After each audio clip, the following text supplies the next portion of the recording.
Olá, meus irmãos, graça e paz.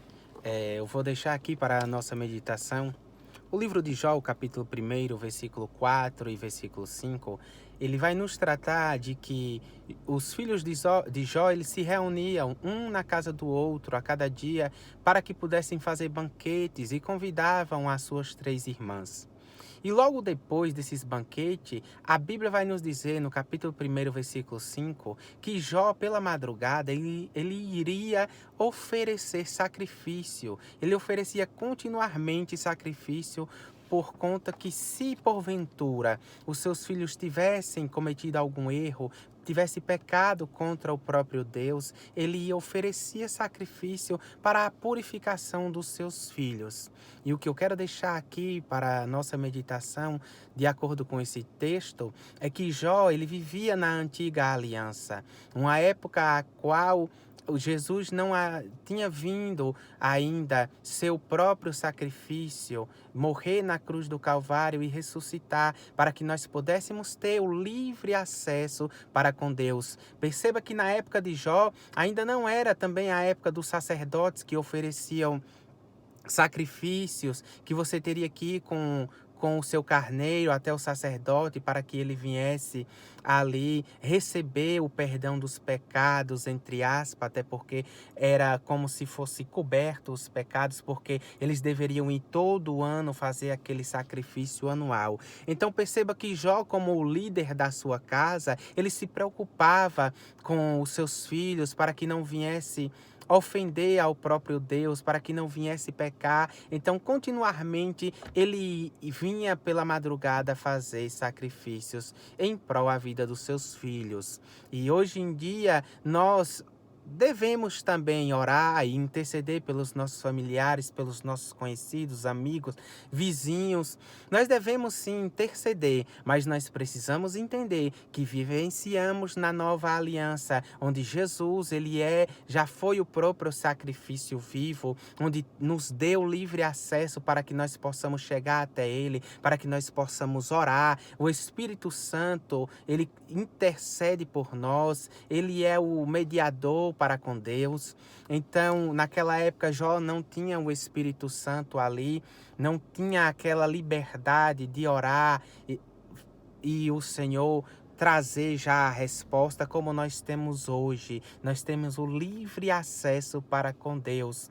E infelizmente pessoas ainda não entendem ou não querem entender.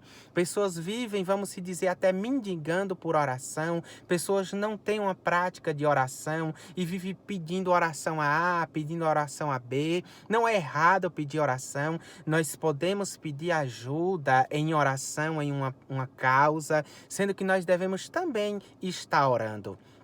Perceba que se um amigo meu ele comete um pecado, eu não posso interceder a Deus para que Deus venha perdoar o pecado do meu irmão, sendo que ele não queira ali, não tenha um arrependimento. Precisamos entender que é necessário nos arrepender para que o Senhor venha trazer o perdão. O perdão é algo que nós precisamos constantemente. Pedro, quando ele chega ali até Jesus e pergunta quantas vezes deve perdoar, se até 7 vezes, porque até então Pedro, de acordo com os homens da lei, os fariseus da época que ensinavam, eles diziam que deveriam perdoar até 7 vezes. E aí Jesus traz a resposta para Pedro e ele diz, não só 7 vezes, mas 70 vezes 7 ao dia.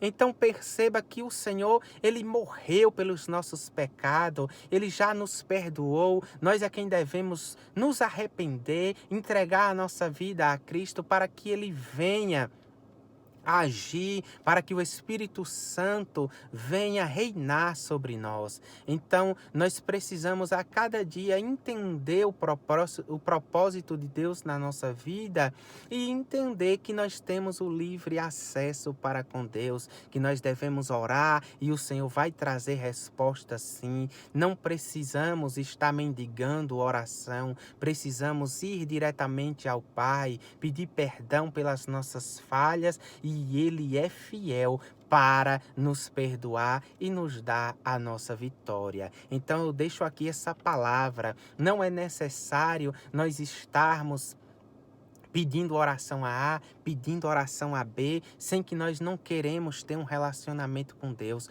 O principal é nós termos um relacionamento com o Senhor em oração, até porque se nós queremos ir para o céu, se nós queremos estar com o Senhor, nós devemos e dar início aqui na terra um relacionamento com Deus, até porque eu costumo dizer que não tem como nós irmos para a casa de alguém sem que nós não venhamos conhecer.